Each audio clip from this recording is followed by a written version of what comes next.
दिया करो दास तृणपेक्षा हीना गुरुदेव कृपा बिंदु दिया करो दास तृणपेक्षा गुरुदेव कृपा बिंदु दिया करो दास तृणपेक्षा हीना गुरुदेव कृपा बिंदु दिया करो दास तृणपेक्षा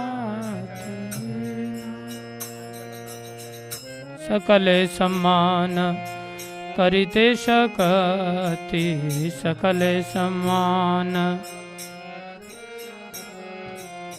सकले सम्मान करिते शकति सकले सम्मान करिते शकति देहो नाथ यथा यथा देहो नाथ यथा यथा तबे तो गाइबो हरि नाम सुखे तबे तो गाइबो हरि नाम सुखे अपराध हईबे हाथ हईबे हाथ गुरुदेव कृपा बिंदु दिया करो दास तृणपेक्षा हीना गुरुदेव कृपा बिंदु दिया करो दास तृणपेक्षा कबहे न कृपा लभियाए जाना कबहे न कृपा लभियाए जाना कबहे न कृपा लभियाए जाना कबहे न कृपा लभियाए जान कृतार्थ हईबे नाथ कृतार्थ हईबे नाथ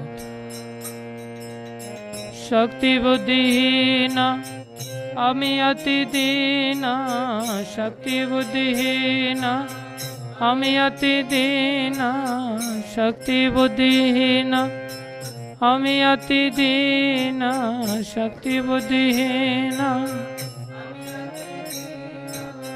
करो मोरे आत्मसात करो मोरे आत्मसात गुरुदेव कृपा बिंदु दिया करो दास तृणपेक्षा हीना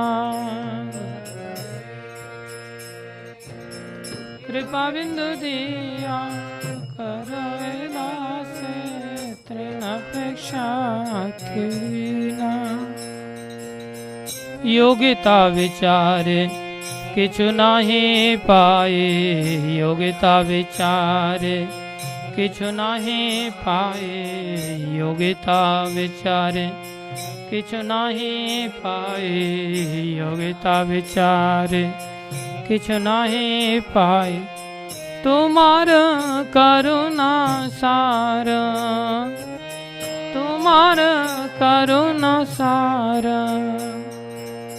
करुणा न होइले कांदिया कांदिया करुणा न होइले कांदिया करुणा न होइले कांदिया कांदिया करुणा न होइले कांदिया कांदिया प्राण न राखिबो आर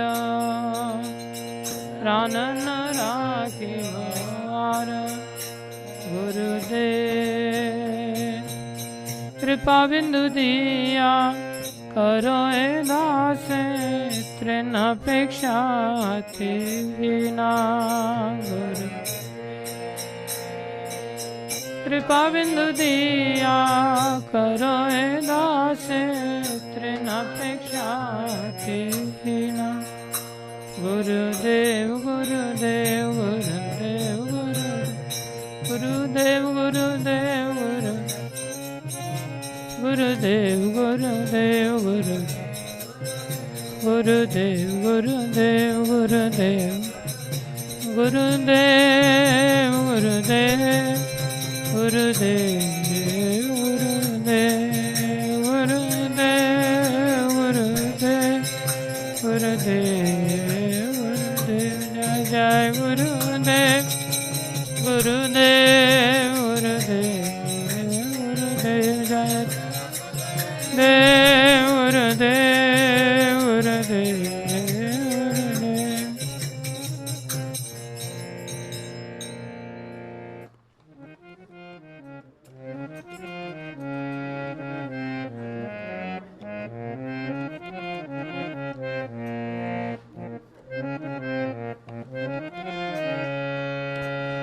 जय राधा माधव कुंज बिहारी। जय राधा माधव कुंज बिहारी। गोपी जन वल्लभ गिरधर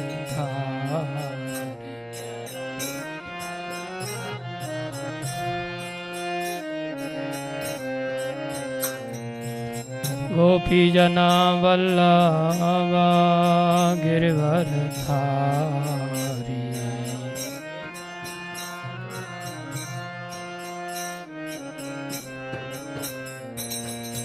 यशोदानंदन ब्रज जन रंजन यशोदानंदन यशोदानंदन ब्रज जन रंजन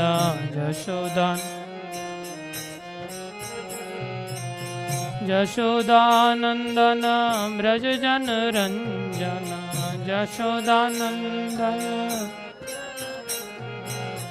यशोदानंदन ब्रज जन रंजन यशोदानंदन ब्रज जन। यमुना तीरा वनचारी यमुना वनचारी। जय राधा माधव कुंज बिहारी। राधा माधव कुंज बिहारी। राधा माधव कुंज बिहारी। जय राधा कुंज बिहारी। हरे कृष्णा कृष्णा कृष्णा हरे हरे हरे राम राम राम हरे हरे हरे कृष्णा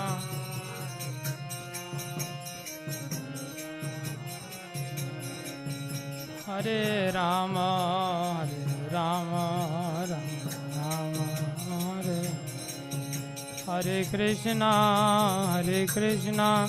कृष्णा कृष्णा हरे हरे हरे राम राम राम हरे हरे हरे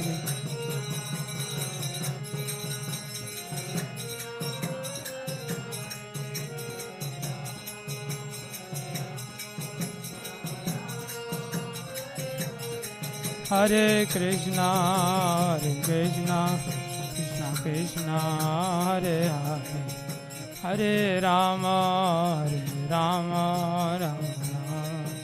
हरे हरे हरे कृष्णा कृष्णा हरे हरे राम राम हरे हरे कृष्णा कृष्णा हरे हरे हरे राम राम हरे हरे हरे कृष्णा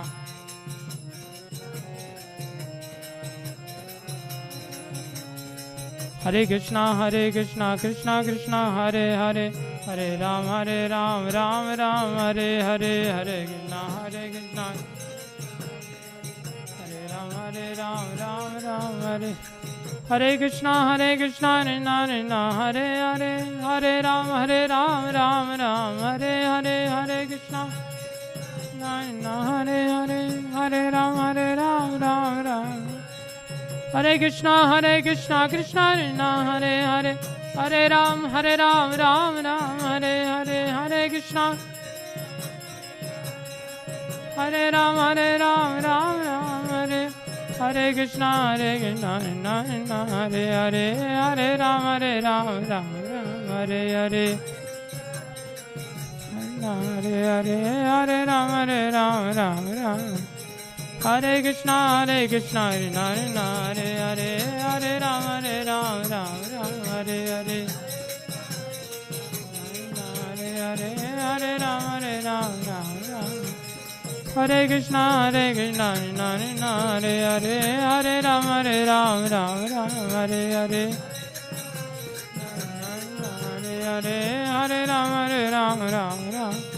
हरि बोल हरि बोल हरि बोल हरि बोल बोल हरि बोल हरि बोल, जय जय प्रभुपाद प्रभुपाद प्रभुपाद प्रभुपाद, जय जय प्रभुपाद,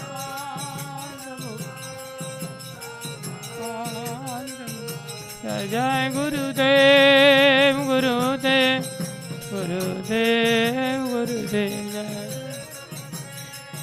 गुरुदेव गुरुदेव, जय राधे जय राधे जय राधे, जय श्री राधे जय राधे जय राधे,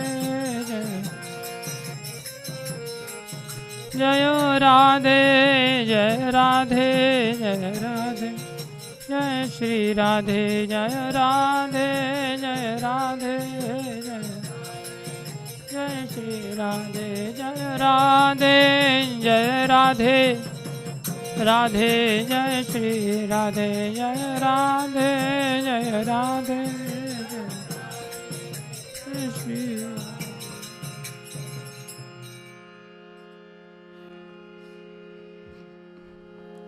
बोलो हरिनाम संकीर्तन महायज्ञ की जय, हरे कृष्ण महामंत्र की जय, श्री श्री जगन्नाथ बलदेव सुभद्रा माता सुदर्शन जी महाराज की जय, श्री श्री षड गोस्वामी गण की जय, शिला गुरु परंपरा की जय, जगत गुरु शिला प्रभुपाद की जय, वो भी दो, श्री गुरु महाराज की जय, अनंत कोटि वैष्णव वृंद की जय।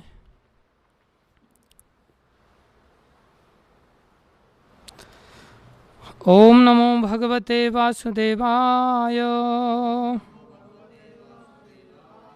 ओम नमो भगवते वासुदेवाय, ओम नमो भगवते वासुदेवाय, नारायणं नमस्कृत्यं नरं चैव नरोत्तमं, देवीं सरस्वतीं व्यासं ततो जयमुद्धीरये, नष्टप्रायेषु भद्रेषु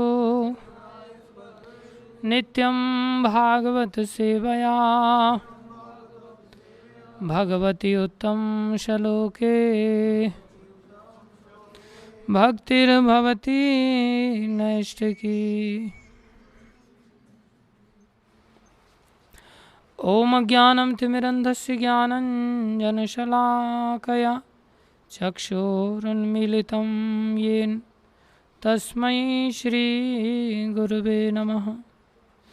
श्रीचैतन्यमनोभीष्टं स्थापितं येन भूतले स्वयं रूपकदा मह्यं ददाति स्वपदान्तिकं।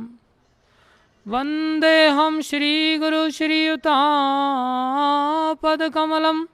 श्रीगुरुन् वैष्णवांश्च श्रीरूपं सागरजातं सहगना रघुनाथान्वितं तं सजीवं साद्वैतं सावधूतं परिजनसहितं कृष्णचैतन्यदेवं श्रीराधाकृष्णपदान् सहगण ललिता श्रीविशाखान्वितांश्च हे कृष्ण करुणा सिंधो दीनबंधो जगत्पते गोपेश गोपीकांत श्रीराधाकांत नमस्तुते तप्त कांचन गौरंगी राधे वृंदावनेश्वरी वृषभानुसुते देवी प्रणमामि हरिप्रिये वाञ्छाकल्पतरुभ्यश्च कृपा सिन्धुभ्यैव च पतितानां पावनेभ्यो वैष्णवेभ्यो नमो नमः। जय श्री कृष्ण चैतन्य प्रभु नित्यानंदा श्री अद्वैत गदाधर शिवासादि गौर भक्तवृंदा।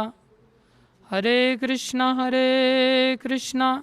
कृष्णा कृष्णा हरे हरे हरे राम राम राम हरे हरे। हरे कृष्णा कृष्णा कृष्णा हरे हरे हरे राम राम राम हरे हरे। हरे कृष्णा कृष्णा कृष्णा हरे हरे हरे राम राम राम हरे हरे।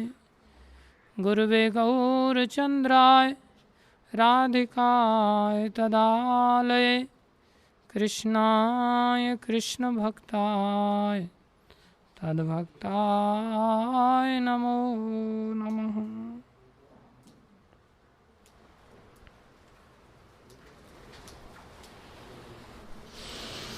हरे कृष्णा। आप सभी भक्तों का हार्दिक स्वागत है।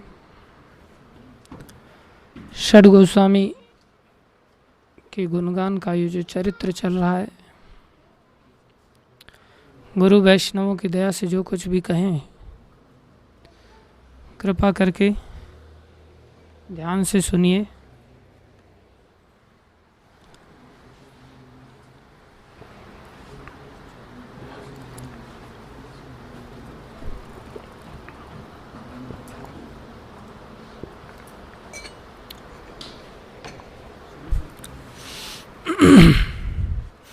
एक बात हमें सदा ही स्मरण में रखनी चाहिए कि भगवान श्री कृष्ण ने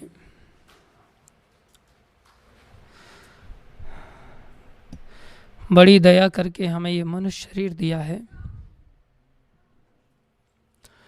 जो कि एक सशक्त नौका अथवा जहाज की तरह है,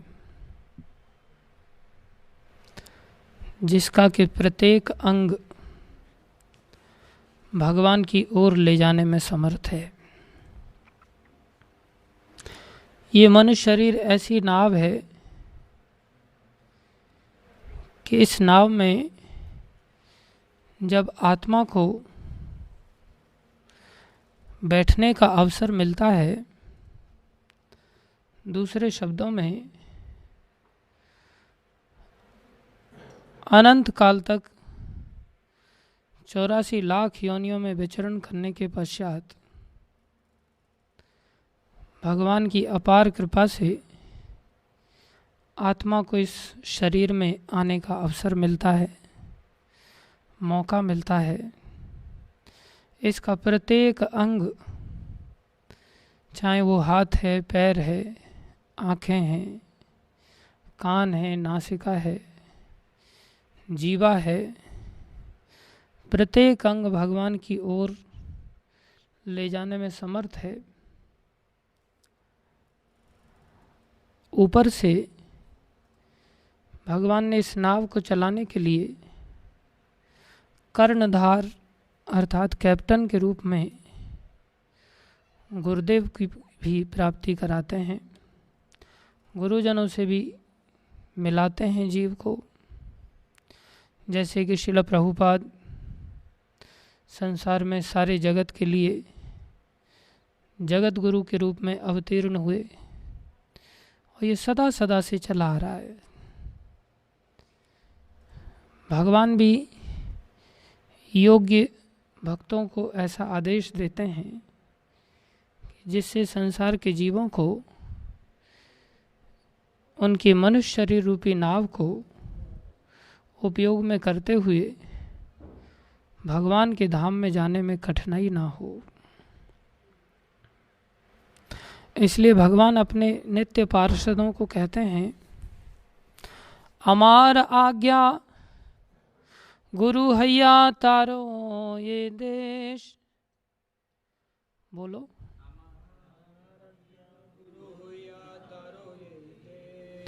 जारे देखे तारे कहो कृष्ण उपदेश। जारे देखे तारे कहो कृष्ण उपदेश। मेरी आज्ञा है कि आप सब गुरु बन जाओ, विशेष रूप से जो योग्य भक्त हैं। चैतन्य महाप्रभु ने अपने पार्षदों को ये आदेश दिया, और जिसको भी देखो उसको कृष्ण उपदेश के बारे में कहो। कृष्ण का उपदेश क्या है? आप सब मेरी शरण में आओ और समस्त पाप कर्मों के दुखों से अपने आप को बचा लो। तो भगवान कर्णधार के रूप में हम सबको गुरु भी देते हैं, साथ में इस नाव को आसानी से भगवान की ओर ले जाने के लिए अनुकूल हवाओं की भी आवश्यकता पड़ती है। वो अनुकूल हवा हमें अनेकों रीति से भगवान प्रदान करते हैं। जैसे कि कोई व्यक्ति धाम में चला जाए तो धाम भक्ति करने के लिए बड़ा ही अनुकूल हो जाता है। वो धाम लुप्त हो गया था, इन 6 गोस्वामियों को भगवान ने आदेश दे करके हम सबके लिए भक्ति के अनुकूल वातावरण प्रदान किया। न केवल उत्तर प्रदेश के अंदर जो वृंदावन धाम है उसको प्रकट कराया, बल्कि उस वृंदावन धाम को सारे संसार तक पहुंचाया। किसके द्वारा पहुंचाया गया? किसके द्वारा? हाँ, पार्षदों के द्वारा। उनमें श्रील प्रभुपाद प्रमुख हैं। प्रभुपाद जी ने सारे संसार में उस भविष्यवाणी को सत्य किया जो भविष्यवाणी राम के लिए में नित्यानंद प्रभु ने की थी। नित्यानंद प्रभु ने कहा था, पृथ्वी ते आछे यत्र नगर आदि ग्राम, सर्वत्र प्रचार होई वो मोर नाम। चैतन्य महाप्रभु ने कहा था। अच्छा, तो मैं यही जानना चाह रहा था कि कुछ विद्वान भक्त लोग जागे हुए हैं, कुछ लोगों को कोई फर्क नहीं पड़ता, चाहे नित्यानंद प्रभु कहें या चैतन्य महाप्रभु कहें या जगाई मदाई कहे। इसलिए अच्छी बात है।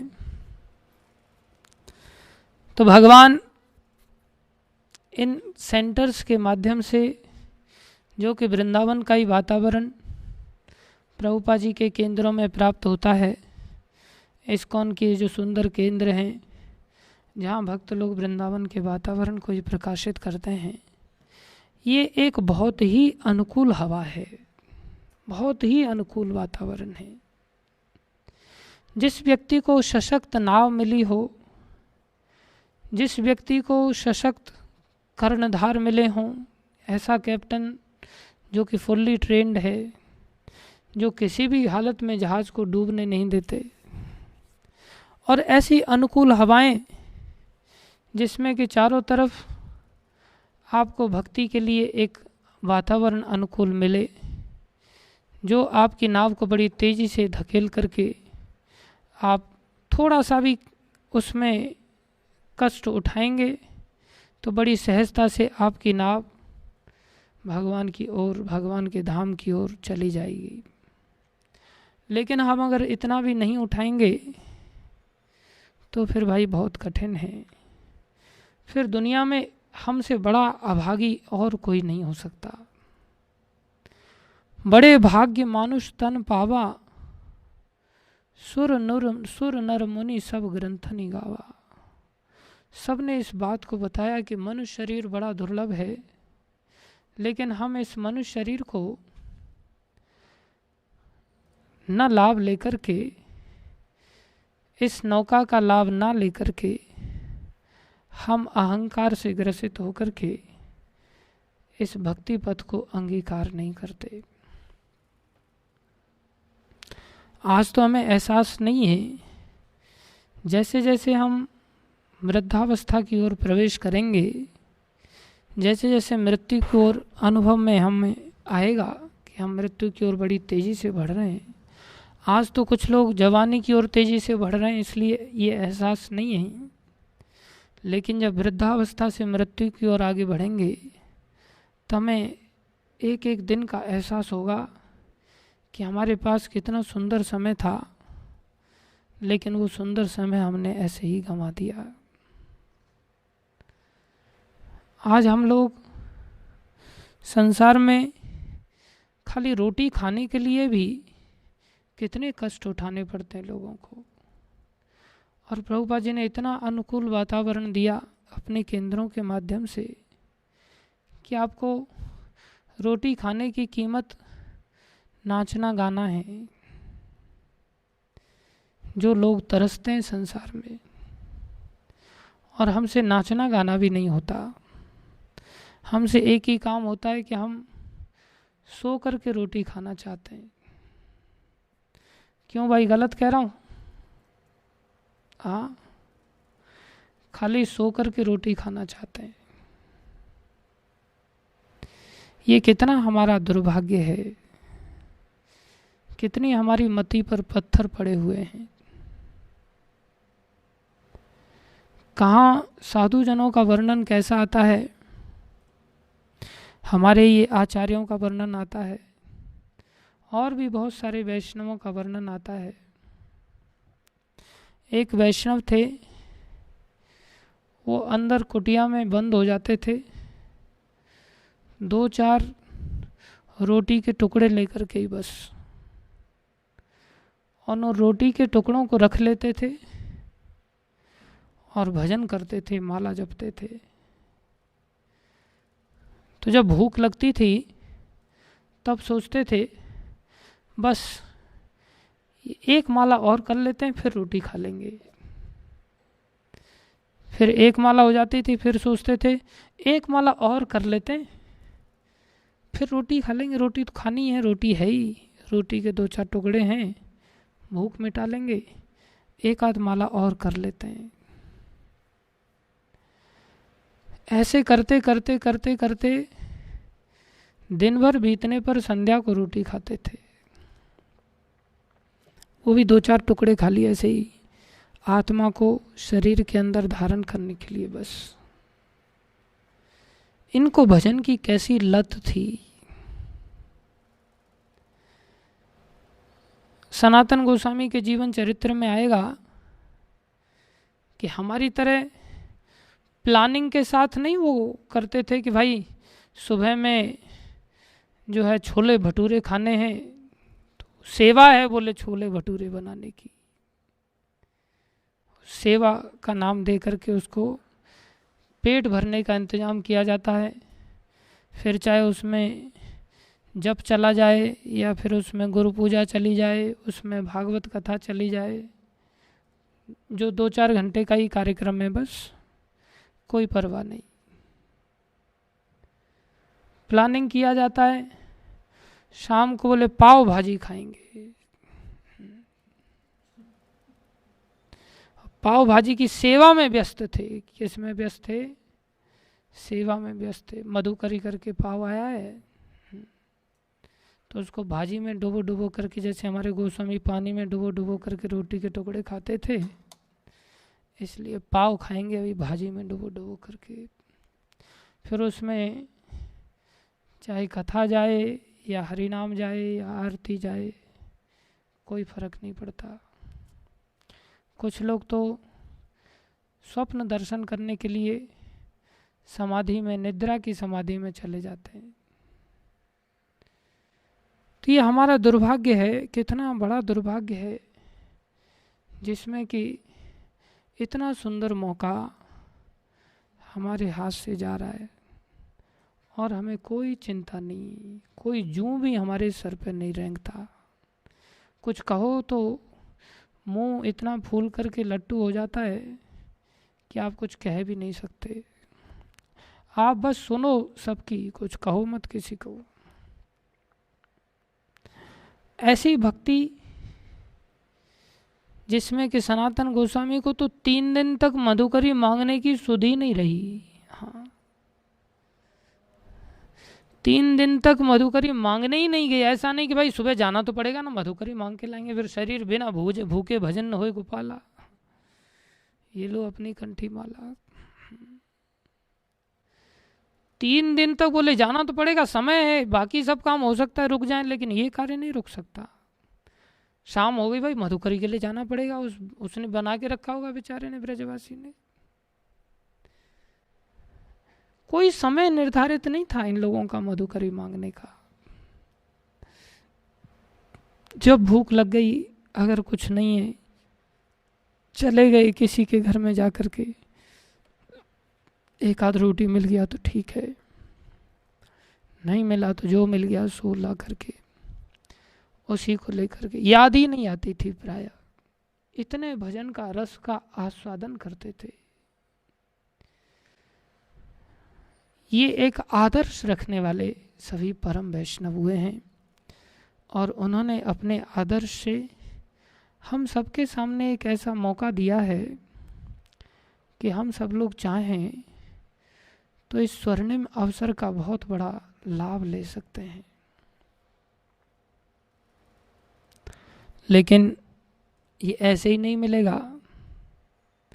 कल हम बता रहे थे, इस संसार में हम सभी को दुख का अनुभव है, लेकिन भ्रमित सुख के कारण हम संसार में बार बार डूबे रहते हैं।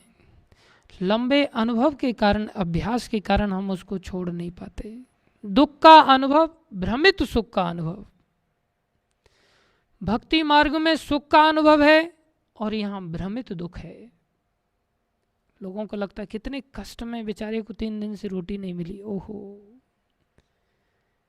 ओहो, कैसी सूखी रोटियां मांग करके भिखारी आदमी हो गए, भीख मांग करके खा रहे हैं। अरे वो किस आनंद में डूबे हुए हैं आपको पता ही नहीं, जिनको कि पानी की याद तक नहीं आती। तुम तो याद के ही दुख में डूबे हुए हो, तुम्हें मिल नहीं रहा कुछ भी।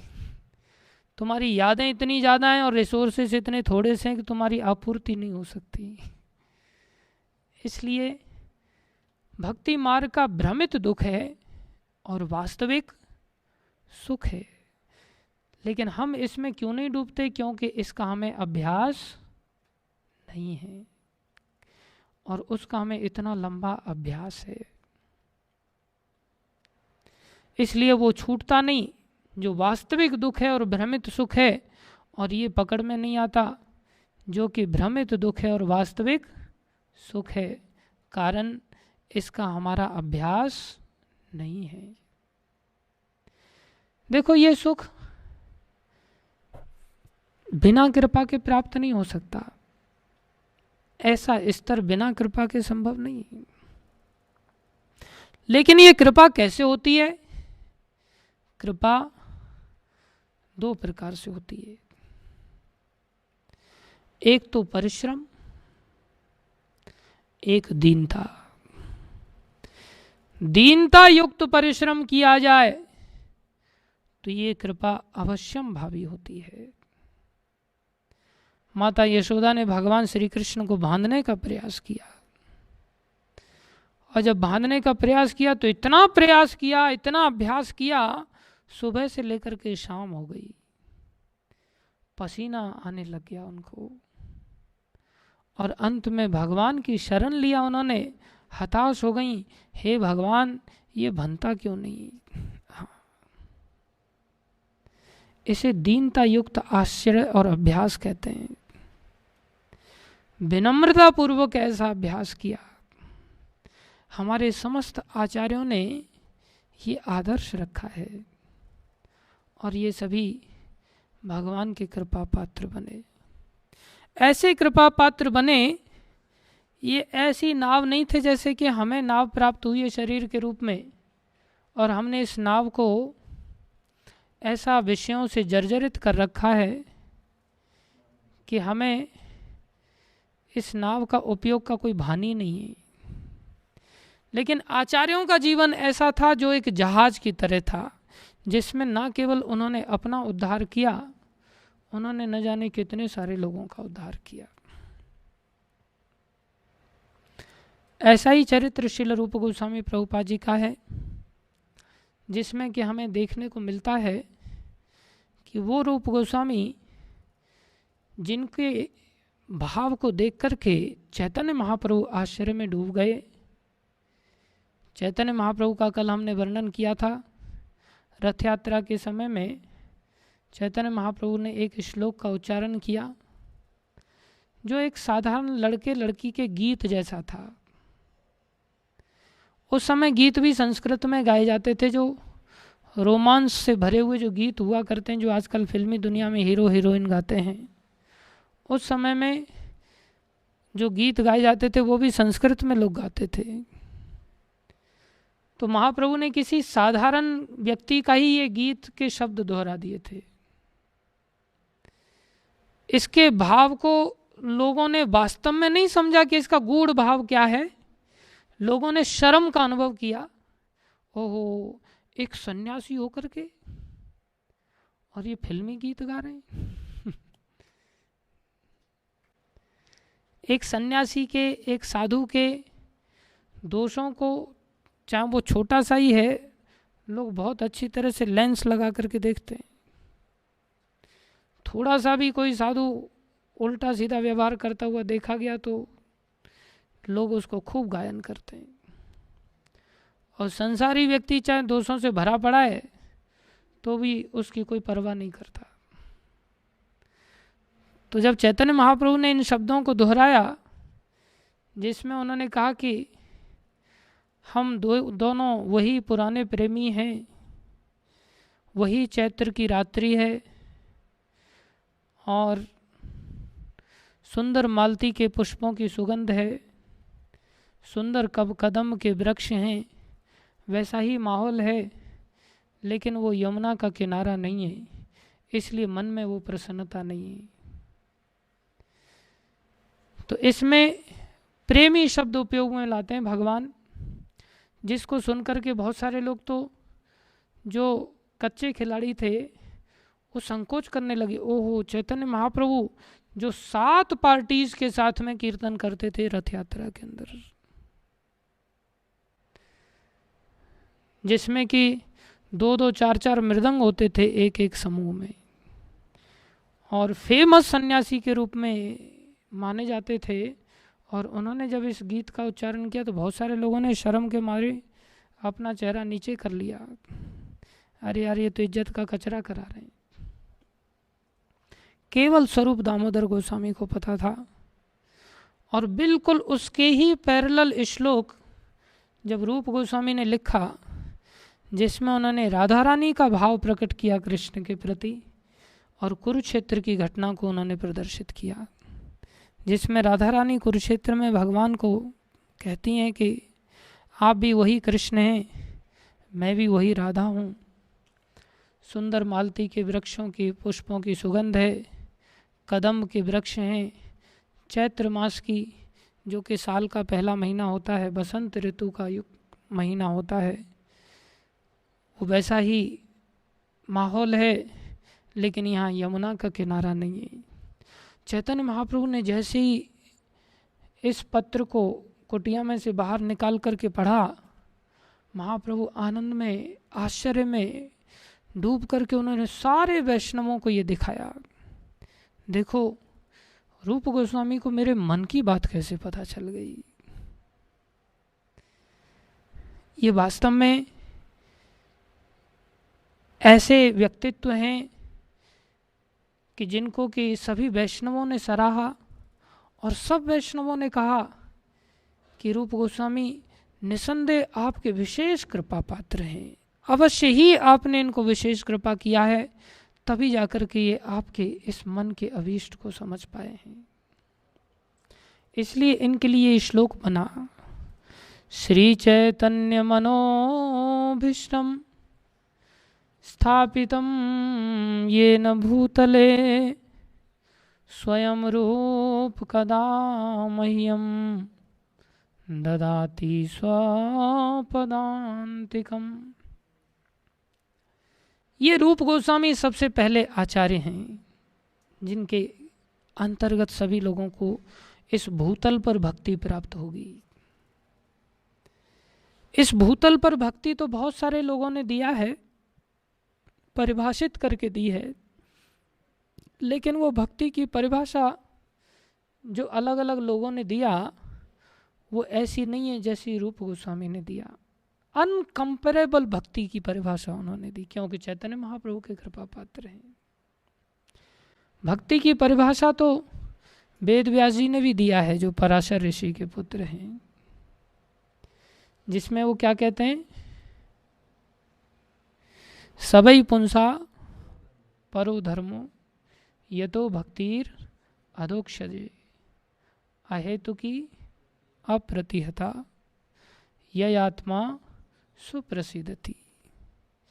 बोले भगवान की सेवा करना ही भक्ति है। शांडिल्य ऋषि ने भी भक्ति की परिभाषा दिया, बोले भगवान की पूजा अर्चना करो, वही क्या है, भक्ति है। गर्गाचार्य ने भी भक्ति की परिभाषा दिया, नारद जी ने भी भक्ति की परिभाषा दिया, कई सारे लोगों ने भक्ति की परिभाषा दिया, लेकिन ये भक्ति की परिभाषाएं बहुत सीमित हैं। लेकिन जो रूप गोस्वामी ने परिभाषा दिया, अभी जैसे बोले कुछ भी करो, कृष्ण की प्रसन्नता के लिए कार्य करो, तो कृष्ण तो मुष्टिक और चाणूर की लड़ाई से भी प्रसन्नता का अनुभव कर रहे हैं, तो क्या इसे भक्ति कहेंगे? क्या इसे भक्ति कहेंगे? नहीं कह सकते। तो परिभाषा पूरी तरह से खुल करके प्रस्तुत नहीं कर रही अपने आप को, लिमिटेड परिभाषा है। जैसे गर्गाचार्य ने कहा पूजा अर्चना करो, अब पूजा अर्चना के अतिरिक्त आप मार्केट में सब्जी खरीदने के लिए जा रहे हो, क्या वो भक्ति नहीं है? आप मंदिर में झाड़ू पोंछा लगा रहे हो, क्या वो भक्ति नहीं है? हाँ, ये भक्ति की परिभाषाएं सब सीमित हो गई। बोले कृष्ण के लिए सब काम करो, ठीक है, कृष्ण के लिए सब काम कर रहे हैं, अगर भक्त की सेवा की जाए तो क्या वो भक्ति नहीं है? कृष्ण के लिए सब कार्य किया जा रहा है, तो भक्तों की सेवा करना क्या वो भक्ति नहीं है? वो सारी परिभाषाएं सीमित हो जाती हैं। लेकिन श्रील रूप गोस्वामी ने जो परिभाषा दिया, इसमें बिल्कुल भी लेश मात्र भी कोई ऐसा स्थान नहीं छोड़ा जिसमें कि कोई फ्लॉ हो थोड़ा सा भी। इसलिए इस भक्ति की स्थापना सारे भूतल पर कौन करेंगे? कौन करेंगे? श्रील रूप गोस्वामी प्रभुपाद करेंगे। उन्होंने किया। चैतन्य महाप्रभु का जो भाव था उसको ये जान करके पूरा 360 डिग्री में सारा कुछ कवर कर लिया इन्होंने, जिसमें उन्होंने परिभाषा दिया अन्यभिलाषिता शून्यम अभिलाषिता तो रहेगी, अन्य नहीं होनी चाहिए। ज्ञान कर्मादि अनावृतम, कैसी सुंदर परिभाषा दिया। बोले ये कर्म से आवृत्त भक्ति नहीं होनी चाहिए। कर्म से आवृत्त भक्ति मतलब कोई कहे हाँ भाई ठीक है भक्ति करनी चाहिए, लेकिन कर्म भी तो जरूरी है। प्रभु जी कुछ प्रैक्टिकल सोचना पड़ेगा ना, पैसा धेला कहाँ से आएगा, कुछ कर्म करने पड़ेंगे तब कुछ जीवन निर्वाह होगा, बिना कर्म के तो कुछ नहीं हो सकता। ये भक्ति क्या है? कर्म से आवृत्त है, कर्म से ढक गई। कोई कहे नहीं नहीं बिना ज्ञान के कैसे काम चलेगा, ज्ञान भी तो बड़ा जरूरी है। भक्ति तो ठीक है, जैसे ही कह दिया भक्ति तो ठीक है, ज्ञान भी जरूरी है, समझ लो ज्ञान से भक्ति ढक गई। हाँ, इसलिए कहा अन्यभिलाषिता शून्यम ज्ञान कर्मादि अनावृतम। केवल भक्ति, अनन्य भक्ति, अनुकूलेन कृष्णानुशीलनम भक्ति उत्तमः।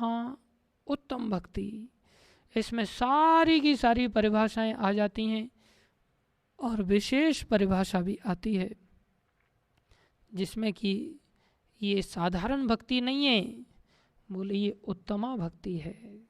कैसी भक्ति है? उत्तमा भक्ति है, अर्थात कुछ ऐसी भी भक्ति हैं जो उत्तमा नहीं है, जो अधमा हैं। इसलिए श्रेष्ठ भक्ति, उत्तम भक्ति की परिभाषा किसने दिया? किसने दिया? श्रील रूप गोस्वामी प्रभुपाद जी ने दिया। और देखो भक्ति ये करके दिखाएंगे, खाली बोल नहीं रहे, ऐसी भक्ति करके दिखा रहे हैं जिसमें इनको महाप्रभु के अभीष्ट को जानने वाला अधिकारी माना गया। जैसे कि श्लोक बता रहा है, इष्टम, इष्ट माने जो प्रिय हो। क्या हो? प्रिय हो। अभी इष्टम माने जो अत्यधिक प्रिय हो। अभीष्ट जिसको कहते हैं, जिसकी अत्यधिक अंदर अभिलाषा हो, इच्छा हो, उसको क्या कहते हैं? अभीष्ट। हाँ, और ये कौन से अभीष्ट को जान रहे हैं? बोले मनो अभीष्टम। किसको? मनो अभीष्टम, जो मन के अत्यंत प्रिय है, जो मन के अत्यंत प्रिय है। किसके मन के अत्यंत प्रिय बात है? चैतन्य मनोभीष्टम, श्री चैतन्य मनोभीष्टम, जो चैतन्य महाप्रभु के मन के अभी इष्ट है। कैसी बात है? चैतन्य महाप्रभु के मन के अत्यंत प्रिय जो बात है वो क्या है? भगवान के प्रति राधा रानी का जो अद्भुत प्रेम है,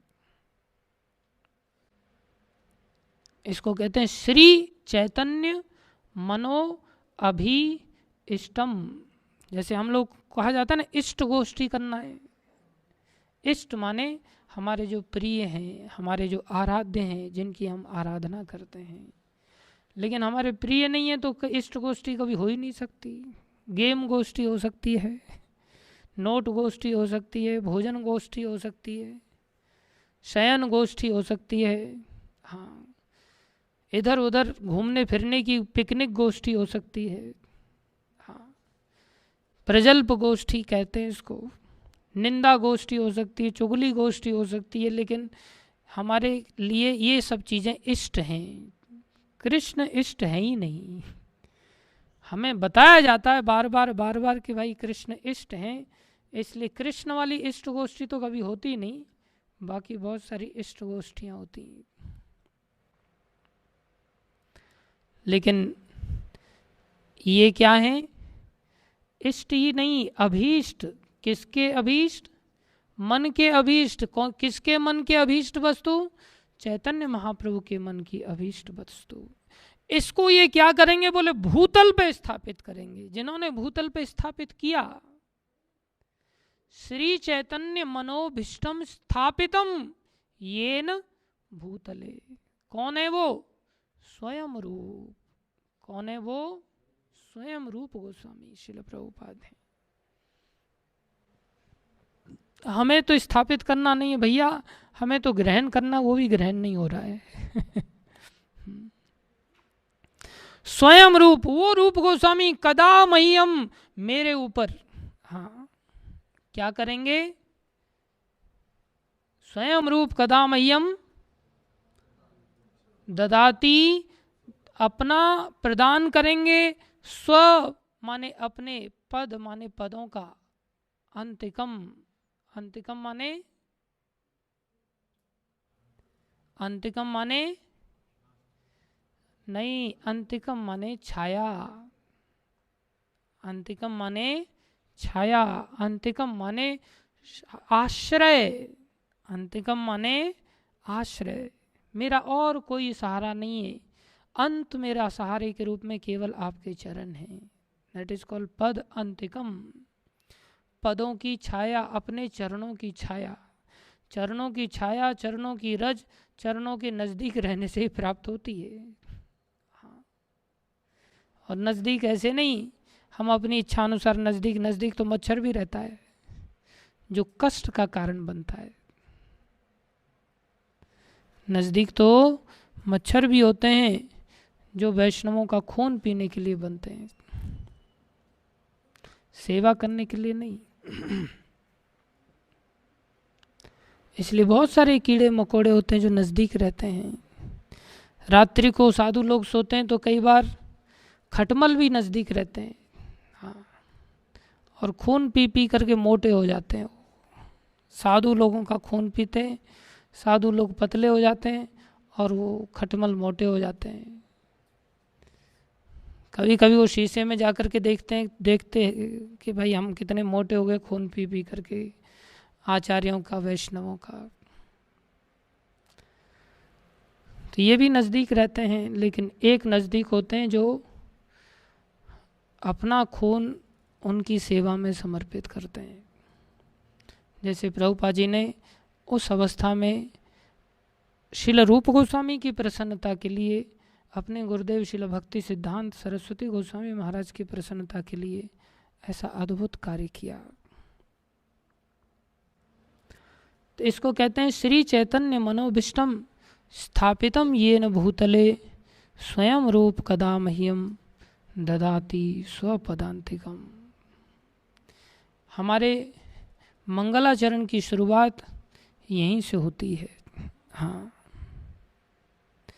हम सभी चैतन्य महाप्रभु के कृपा पात्र बनना चाहें तो बना सकते हैं। रूप गोस्वामी ने जो सारे संसार में इसे स्थापित किया, हम उसे स्वीकार कर सकते हैं, लेकिन हम इस बात को नहीं समझ पाते। ये हमारा सबका दुर्भाग्य है। श्रील रूप गोस्वामी प्रभुपाद महाप्रभु के विशेष कृपा पात्र बन करके किसके कारण बने? मुख्य रूप से दीनता के कारण। किसके कारण? दीनता के कारण, विनम्रता के कारण। अगर चित्त में विनम्रता नहीं है तो हम कभी भी वैष्णवों की कृपा पा ही नहीं सकते। अपराध होते ही हैं अहंकार के कारण। अपराध होने का चांस ही बनता है सिर्फ अहंकार के कारण। हाँ, यदि अहंकार ना हो तो अपराधों की संभावना ही नहीं हो सकती। एक वैष्णव थे दक्षिण भारत में, तो वेंकट भट्ट शायद उनका नाम था। तो वैष्णव लोग जो होते हैं ये दैवी गुणों से युक्त होते हैं, और आसुरी गुणों वाले लोग इनसे बड़े चिढ़ते हैं। इनका यश अपने आप फैलता है, इनके पास सब कुछ अपने आप आता है वैष्णवता होने के कारण। तो आसुरी और वैष्णवों का सदा युद्ध रहता है एक प्रकार से।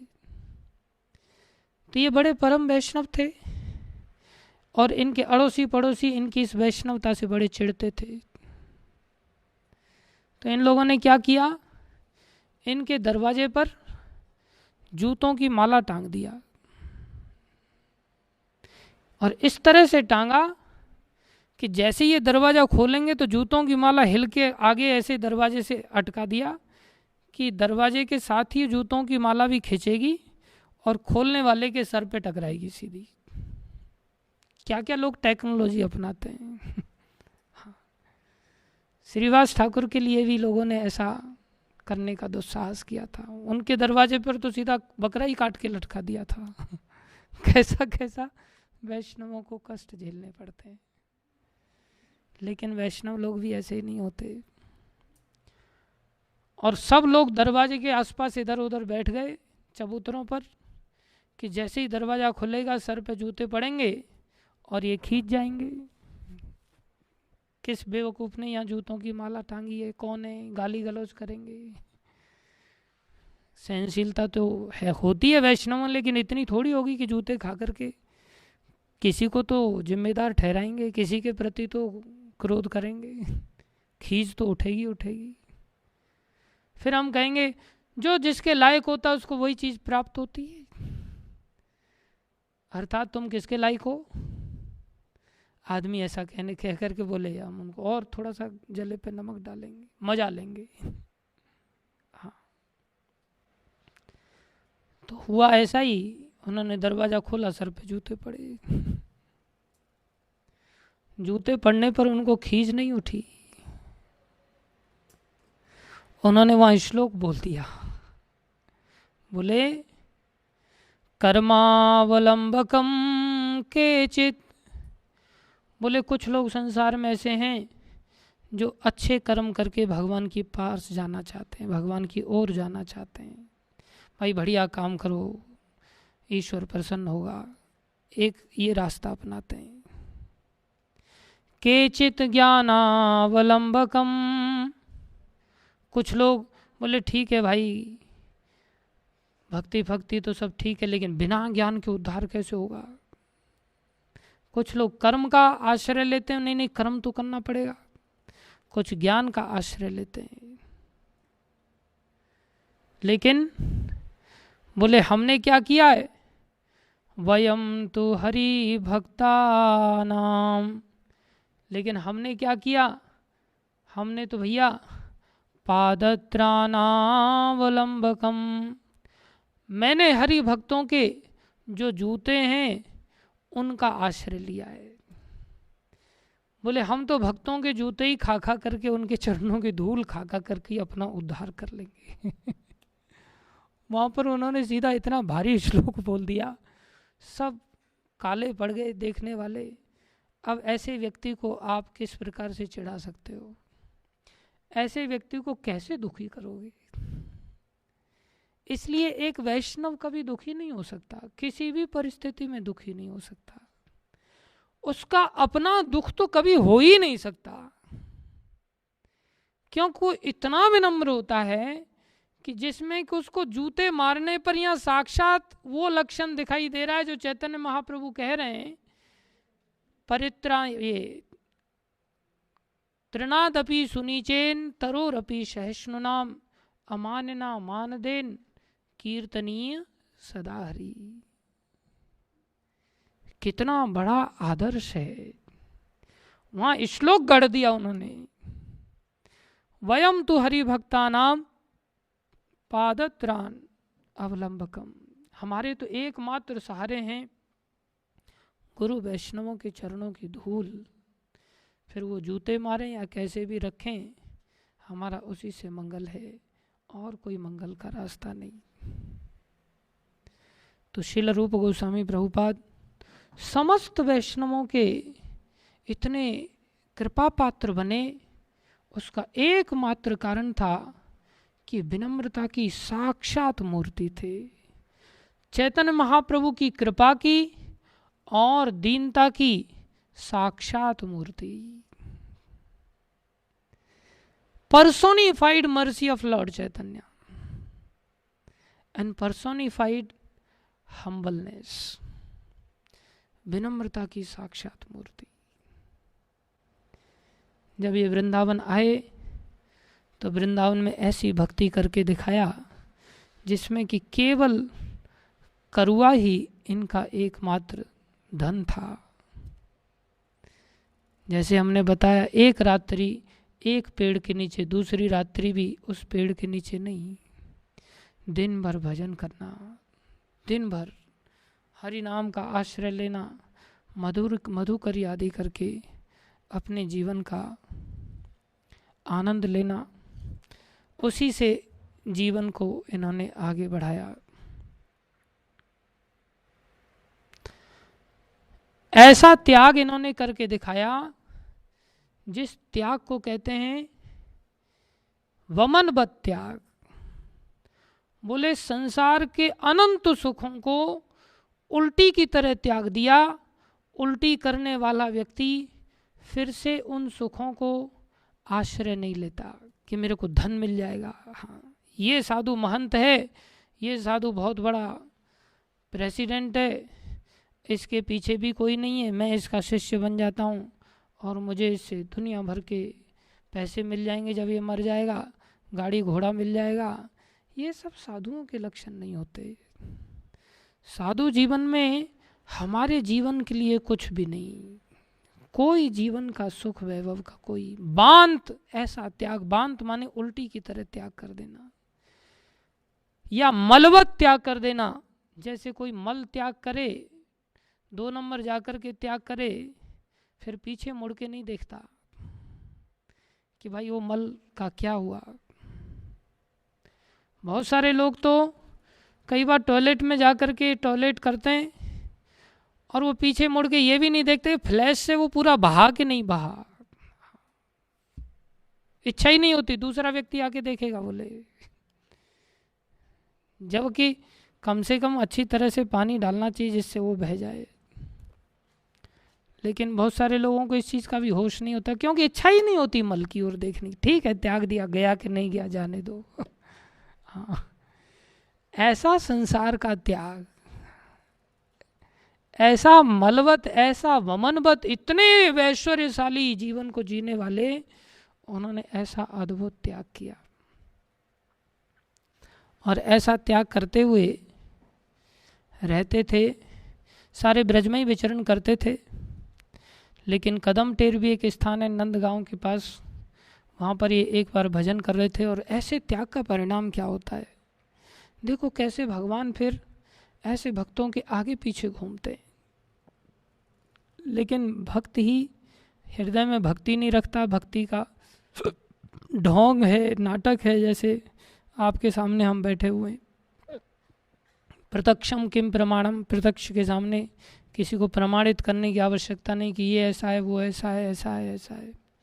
हम खुद ही आपके सामने इसके प्रतीक हैं। रूप गोस्वामी ऐसे नहीं थे। रूप गोस्वामी तो महान वैष्णव हैं। एक बार उनसे मिलने के लिए सनातन गोस्वामी आए। सनातन गोस्वामी पावन सरोवर पर भजन करते थे, कभी वृंदावन में, कभी अन्यत्र गोकुल आदि में। तो सनातन गोस्वामी एक बार मिलने के लिए आए। काफ़ी वर्षों बाद मुलाकात होती थी, इतने भजन में लीन रहते थे। ये नहीं कि शारीरिक संबंध, मेरा भाई किधर गया, उसको रोटी मिली कि नहीं, कपड़ा मिला कि नहीं, ये मिला कि नहीं, वो मिला कि नहीं। दोनों ही एक दूसरे को बड़ा मानते थे। सनातन गोस्वामी उनको बड़ा मानते थे कि भाई ये पहले भक्ति मार्ग में आ गए, और रूप गोस्वामी उनको अपने गुरु तुल्य मानते थे। मेरे बड़े भ्राता हैं, बड़े भजन में लीन रहते हैं, बड़े त्यागी हैं, परम वैष्णव हैं। तो जैसे ही सनातन गोस्वामी एक बार आए रूप गोस्वामी से मिलने के लिए, रूप तुम क्या आजकल कौन से ग्रंथ का लेखन कर रहे हो, तो ऐसे ही मिलने के लिए आए। कदम टेर स्थान है जहाँ पर भगवान लीलाएं करते हैं। तो वहाँ पर रूप गोस्वामी ने देखा, ओहो सनातन गोस्वामी मेरे भैया ये तो बड़े दुबले पतले हो गए हैं, रात दिन भजन करते हैं, इनको होश ही नहीं है खाने पीने का, एक एक हड्डी गिनने में आ सकती है, ऐसा इनका दुर्बल शरीर हो गया है, मैं कैसे इनकी सेवा करूं। कुछ भी नहीं है, हाँ बैरागी हैं, परम विरक्त हैं।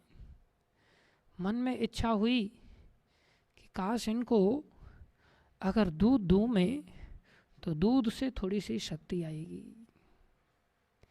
फिर सोचे नहीं नहीं, यदि खीर होती तो खीर से संपूर्ण आहार प्राप्त हो जाता है, खीर में बड़ी ताकत होती है। तो खीर अगर मैं इनको भगवान को भोग लगा करके दे पाऊं तो इनका अंदर बड़ा शक्ति आएगी।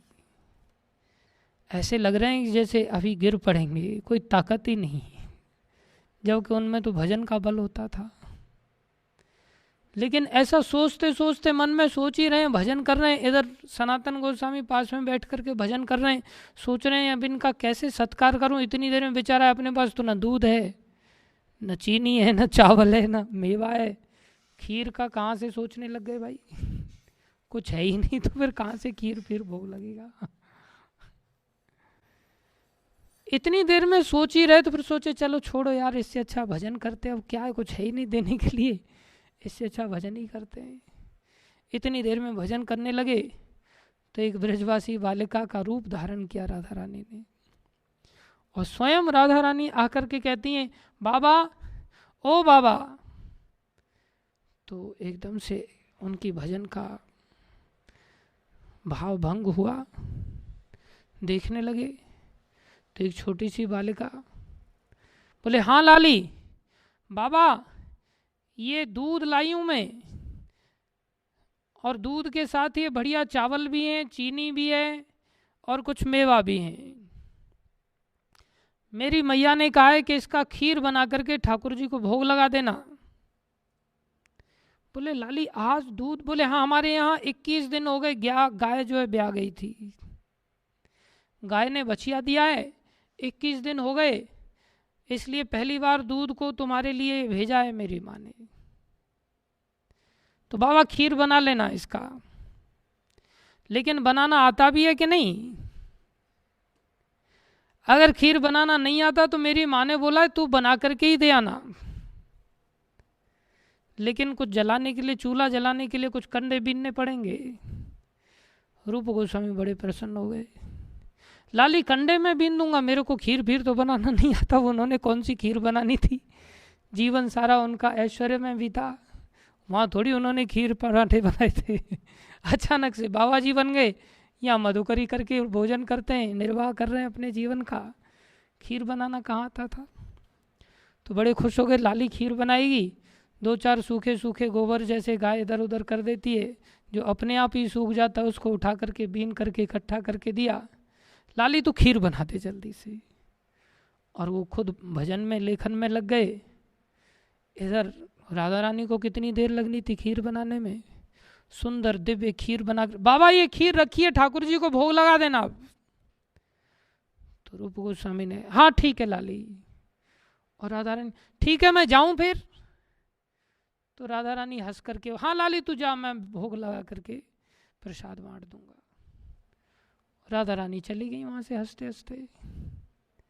इधर रूप गोस्वामी ने बड़े प्रेम से ठाकुर जी को भोग लगाया, और वो भोग बनाया किसने था? राधा रानी ने। तो राधा रानी का बनाया हुआ भोग, वो भी खीर, तो ठाकुर जी ने भी बड़े चाव से उस खीर को खाया। आज तो राधा रानी के हाथ का खाने को मिल रहा है सीधा। तो खीर खाया, खीर कृपा के रूप में वैसे के वैसे ही भगवान ने रख भी दिया। तुरंत बड़ी खुशी खुशी में भैया आ जाओ, थोड़ा प्रसाद पालो। अब भैया उधर भजन कर रहे हैं। तो सनातन गोस्वामी ने सोचा कि इसके पास यहाँ प्रसाद कौन सा आ गया। बोले कौन सा? अरे खीर प्रसाद है, आप आ जाओ, ठाकुर जी का खीर प्रसाद, थोड़ा सा चख लो। अच्छा तुम भी खाओ? नहीं नहीं आप पहले खाओ इसको, आपका स्वास्थ्य इतना अच्छा नहीं लग रहा है, आप खीर खाओगे तो थोड़ी ताकत आ जाएगी, ये खीर खाओ। तो तुरंत उनके सामने खीर रख दिया। बोले नहीं नहीं आप भी खाओ। नहीं नहीं पहले आप ही ग्रहण कीजिए, ये मर्यादा है, वैष्णव मर्यादा। हम लोगों के यहाँ तो मर्यादा का होश ही नहीं है। वैष्णव एटिकेट्स होते हैं कि जब भक्त लोग बैठे हों, उनमें वरिष्ठ व्यक्ति जब तक मुंह में निवाला नहीं देता तब तक हमें निवाला उठाना भी नहीं चाहिए, मुंह में देना तो दूर की बात। और यहाँ तो कोई दे या ना दे, धड़ाधड़ बैठते ही चालू बस। हाँ, कोई एटिकेट्स का होश ही नहीं। नहीं नहीं भैया, पहले आप ग्रहण कीजिए। और जैसे ही इन्होंने एक चम्मच खाया, वो खीर साधारण तो थी नहीं, सारे शरीर में रोमांच खड़े हो गए, सारा शरीर पुलकित होने लग गया। एकदम से शरीर में ऐसा विकार उठा, आंखों से झरझर आंसू बहने लगे, गला रुंध गया, सारा शरीर रोमांच से भर गया।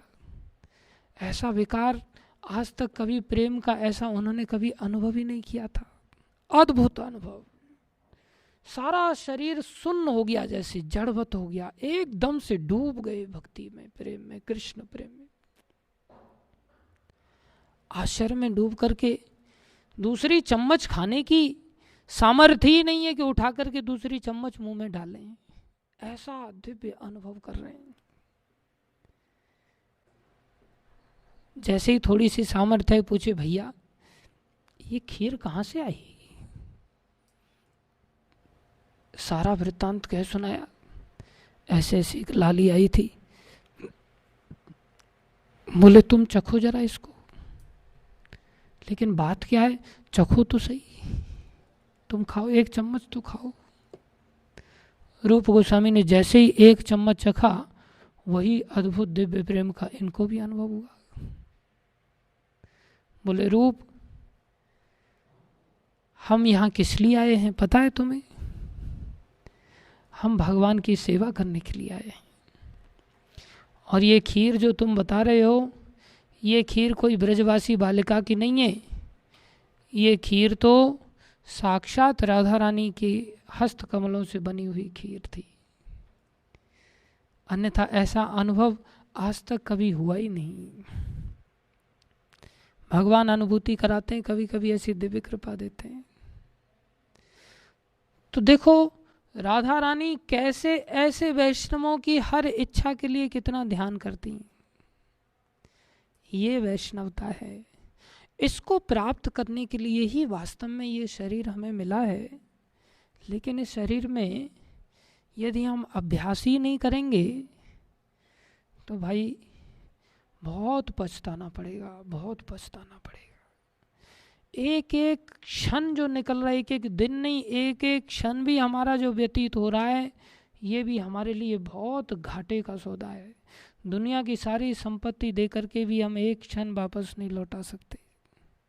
हमारे आचार्यों ने, 6 गोस्वामियों में से ही सभी आचार्यों ने ऐसा जीवन जिया है कि ये मलमूत्र के लिए भी समय व्यर्थ ना हो, ऐसा विचार करते थे। और हमारी स्थिति मात्र 4-6 घंटे के लिए कहा जाता है कि भाई सुबह में 4:30 बजे से लेकर के 8:30 बजे तक थोड़ा सा भजन कर लो, शाम को करीब 1-1.5 घंटा थोड़ा सा आरती के साथ थोड़ा सा 1 घंटा कथा सुन लो। इतना भी करने में हमारे पास ऐसी स्थिति हो जाती है जैसे हम लकवा मार गया हमको, जैसे हम पैरालाइज्ड लोग हैं। हाँ, हमारे हाथ पैर सब जैसे कुष्ठ रोग से रोगी हो गए हम। हमारे हाथ पैरों से पस निकल रहा हो, हमसे उठा ही नहीं जाता, बैठा ही नहीं जाता। क्या दशा है, हम किस जीवन में भगवान की प्राप्ति कर पाएंगे? जो कि भगवान वचन देते हैं, अनन्य चिंतयन्तो माम ये जना पर्युपासते तेषां नित्यभियुक्तानां योगक्षेमं वहाम्यहम्। जो अनन्य भाव से भगवान का आराधना करता है, उसके लिए किसी चीज का अभाव भगवान नहीं छोड़ते। उसको किसी भी चीज की ऐसी आवश्यकता नहीं है जो उसके पास ना भगवान प्रस्तुत कर सके। उसकी हर इच्छा उठने से पहले भगवान उसकी इच्छाओं की पूर्ति करते हैं, स्वयं पूर्ति करते हैं, किसी को भेजते नहीं हैं, स्वयं पूर्ति करते हैं। लेकिन हमारी डीठता विचार करें, हमसे अच्छे तो कई बार संसार में लोग रमन करने वाले लोग हैं, वो कई बार हमसे ज़्यादा आराधना कर लेते हैं।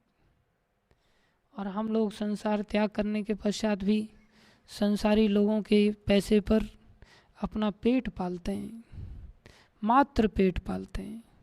ये जो कुछ भी हमें प्राप्त होता है ये प्रभुपाद जी के नाम से प्राप्त होता है, ये प्रभुपाद जी का खून है। अगर कोई प्रभुपाद जी के खून को बिना आराधना किए ग्रहण करता है तो विचार करें हम कौन से नरक में जाएंगे। इसलिए हमारी आराधना के साथ हमें कोई कॉम्प्रोमाइज़ नहीं करना चाहिए। हम वास्तविक रूप गोस्वामी के अनुगामी रूपानुग तभी कहलाएंगे जब हम रूप गोस्वामी के सिद्धांतों को अपने जीवन में धारण करेंगे। प्रभुपाद जी ने रूप गोस्वामी का जो भाव था उसको सारे भूतल पर विस्तारित करके सारे संसार के जीवों को अधिकार दिया। हम अगर इस अधिकार को नहीं प्राप्त कर पाते तो भाई इससे बड़ा और दुर्भाग्य और कुछ भी नहीं कहा जा सकता। इसलिए इस जहाज से हम अपना उद्धार करें, मनुष्य शरीर रूपी जहाज से, और दूसरों के उद्धार में निमित्त बने। याद रखें दो बातें, एक तो विनम्रता चाहिए, एक परिश्रम चाहिए।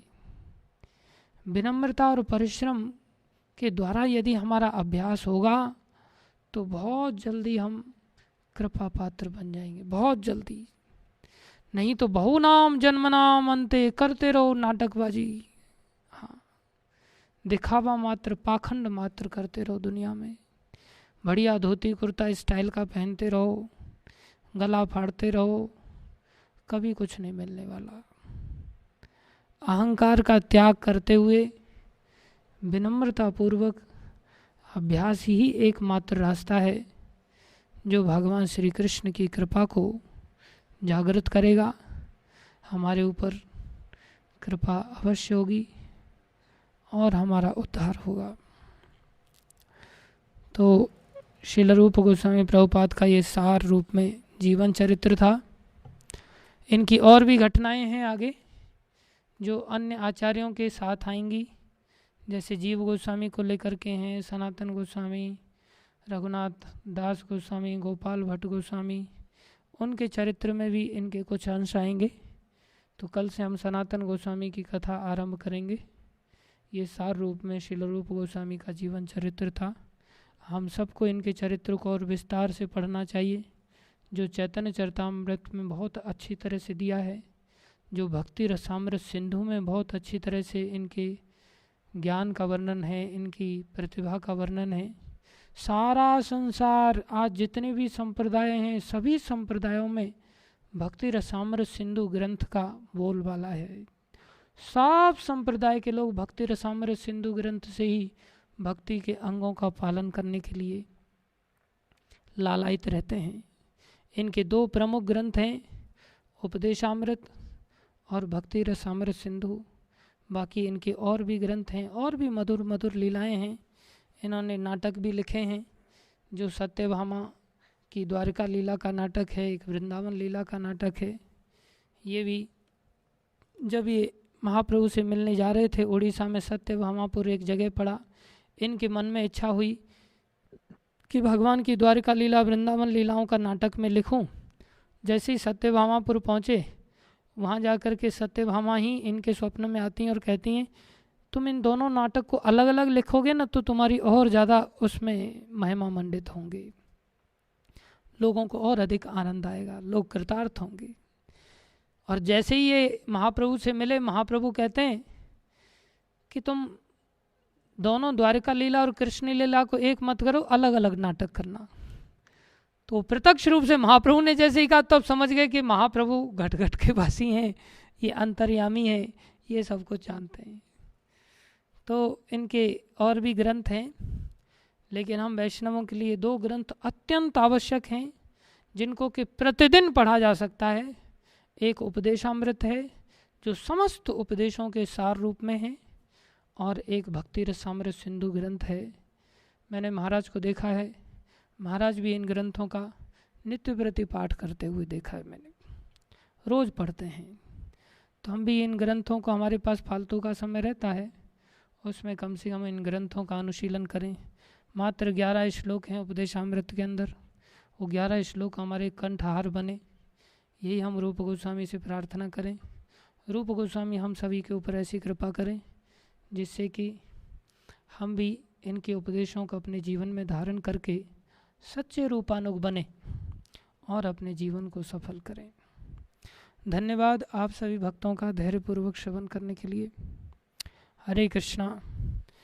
बोलो षड गोस्वामी वृंद की जय, गौर निताई चांद की जय, शिल रूप गोस्वामी प्रभुपाद की जय, जगत गुरु शिल प्रभुपाद की जय, श्री गुरु परंपरा की जय, श्री गुरु महाराज की जय, अनंत कोटि वैष्णव वृंद की जय, आप सब भक्तों की जय।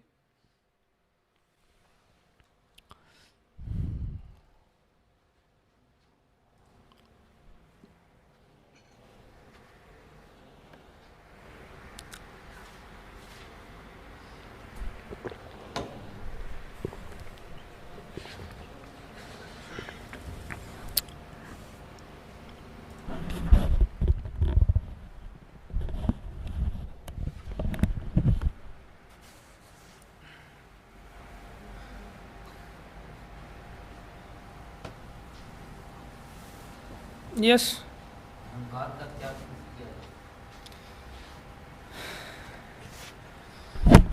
जितने भी गुण हैं ये सभी एक दूसरे के संबंधी हैं, और जितने भी अवगुण हैं ये भी एक दूसरे के संबंधी हैं। जैसे कोई चोर है, चोरी करेगा तो झूठ भी बोलेगा, क्रोध भी करेगा, अनेकों उसके अंदर दोष आएंगे, लोभ भी जागृत होगा उसके अंदर। ऐसे ही जब हम भक्ति अहंकार के त्याग करने से आती है, और भक्ति करने से अहंकार का त्याग होता है। तो अहंकार के त्याग से जैसे भक्ति आती है, ऐसे ही भक्ति करने से अहंकार का त्याग होता है। ये एक दूसरे के सापेक्ष हैं। जितना हम अच्छी भक्ति करेंगे उतना ही अहंकार का नाश होगा, जितना हम भक्ति नहीं करेंगे उतना ही अहंकार बढ़ेगा। इसको कहते जैसी करोगे संगति वैसी चढ़ेगी रंगति। अहंकारहीन भक्तों के सानिध्य में रहेंगे, अर्थात साधु संग करेंगे तो अहंकार नष्ट होगा, कुसंगति करेंगे तो अहंकार बढ़ेगा अपने आप।